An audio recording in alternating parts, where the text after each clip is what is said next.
Hi hello എല്ലാവർക്കും നമ്മുടെ YouTube ചാനലിലേക്ക് സ്വാഗതം. അപ്പോൾ ഇന്നത്തെ നമ്മുടെ ചെമ്മീൻ ബിരിയാണി ഉണ്ടാക്കുന്നത് എങ്ങനെയാണെന്ന് നോക്കിയിട്ട് വരാം. ആദ്യം നമ്മൾ പച്ചരി ഉപയോഗിച്ചാണ് നമ്മൾ ചെമ്മീൻ ബിരിയാണി ഉണ്ടാക്കുന്നത്. നമ്മുടെ കറുവപ്പട്ട അങ്ങനെയുള്ള സംഭവങ്ങളെല്ലാം നമ്മൾ വെള്ളത്തിലിട്ടൊന്ന് തിളപ്പിച്ച് അതിലേക്ക് നമ്മൾ അരി കഴുകി ഇടുകയാണ് ഫസ്റ്റ് നമ്മൾ ചെയ്യുന്നത്. ഇവിടെ പച്ചരി ഉപയോഗിച്ചായതുകൊണ്ട് പച്ചരി നല്ല രീതിയിൽ ഒരു ഗ്ലാസ് പച്ചരി എടുത്ത് നന്നായിട്ട് കഴുകി വൃത്തിയാക്കി നമ്മൾ വെള്ളം തിളപ്പിക്കാൻ അടുപ്പത്ത് വെച്ചിട്ടുണ്ട്. അതിലേക്ക് നമ്മൾ ഇട്ട് നല്ല രീതിയിൽ ചോറ് വേവിച്ചെടുക്കുകയാണ് ഫസ്റ്റ് നമ്മൾ ചെയ്യുന്നത്. ഇതിലേക്ക് കുറച്ച് നെയ്യോ അല്ലെങ്കിൽ നാരങ്ങ നീരോ ചേർത്ത് വേണം നമ്മൾ ചോറ് വേവിച്ചെടുക്കാനായിട്ട്. അപ്പം നമ്മുടെ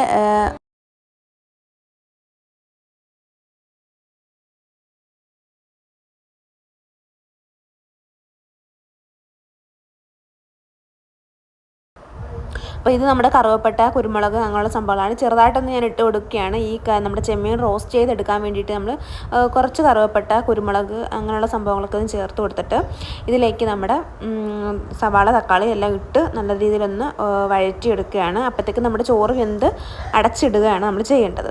അപ്പോൾ നമ്മൾ സവാള, തക്കാളി, പച്ചമുളക്, ഇഞ്ചി, വെളുത്തുള്ളി പേസ്റ്റ് ഇതെല്ലാം കൂടെ ഒരുമിച്ചിട്ടാണ് നമ്മൾ വഴറ്റിയെടുക്കുന്നത്. ഇതിലേക്ക് മസാലപ്പൊടി, മഞ്ഞൾപ്പൊടി, മുളക് പൊടി, മല്ലിപ്പൊടി ഇത്രയും ചേർത്ത് നന്നായിട്ട് വഴറ്റിയെടുക്കുക.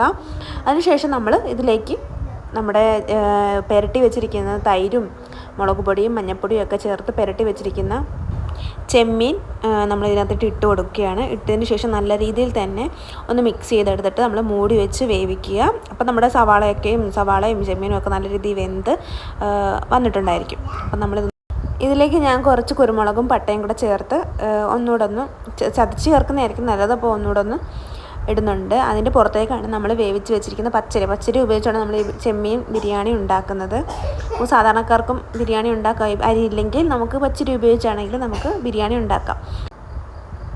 2-3 സ്പൂൺ വെള്ളത്തിൽ നമ്മൾ ഇച്ചിരി മഞ്ഞൾപ്പൊടിയും ചേർത്ത് അതിലേക്ക് കുറച്ച് നമ്മുടെ പൈനാപ്പിളിൻ്റെ എസൻസും കൂടെ ചേർത്ത് ഞാൻ ചോറിൻ്റെ ഇടയിലേക്ക് ഒഴിച്ച് നമ്മൾ മൂടി വെച്ച് കുറച്ച് നേരം ഒന്ന് തീ കൂട്ടി വെച്ച് നമ്മൾ ഒരു 10 മിനിറ്റ് നേരത്തേക്ക് വെച്ചിരിക്കുന്നു.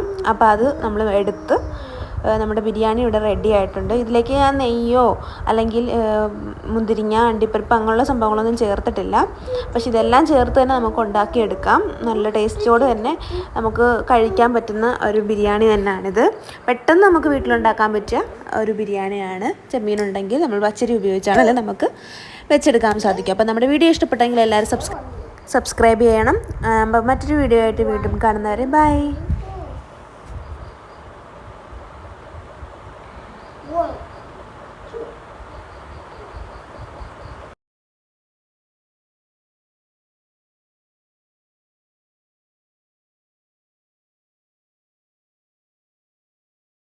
ബിരിയാണി സൂപ്പറാണോ? ഇഷ്ടപ്പെട്ടോ? ഇനി വേണോ? Bye bye bye. ടാറ്റ.